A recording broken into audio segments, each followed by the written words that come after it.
Ассалаумағалейкум достар, бізде келесі түсірілімгіні кішкентай мини-сұхбат. Мини-сұхбат Бекнар деген біздің художник жігіттен, Бекнар Исабаев деген өте талантты. Исабеков па? Исабеков, неважно. Бекнар, не істеватсың қазір? Ассалаумағалейкум. Кесіледі ол, монтаждалады деді. Алма талға алма жасау керек болып отыр, келетін туғанға. Аха. Оған өзіміз алма сатып әкеліп, соны ана дүкенімізден Қазір неде камера түседі? Біз камераға ыңғайлап біз.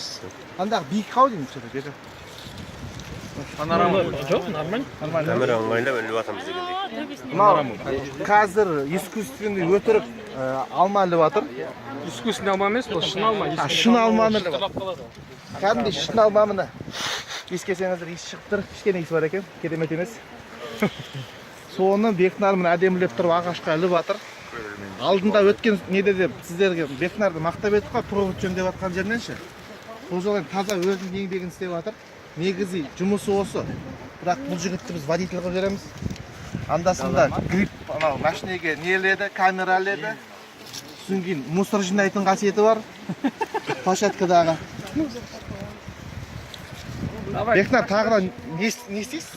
Негізі жұмысыңыз не? Кадр толтырып, Кадр толтыру дегеніңіз не сонда? Оны жоқ бере салайыншы. Қазір айтыңызшы, кадр толтыру деген көрермендер мысалы түсінбейді ғой. Қарап, қай жерде не жетіспейді, композицияға қараймыз. Кей жерде гүлдер жетіспей жатса, гүлдер қойып, толтырып, картина қойып дегендей. Бірінші кадр қарап. Анау болды. Достар, бізде анау болды.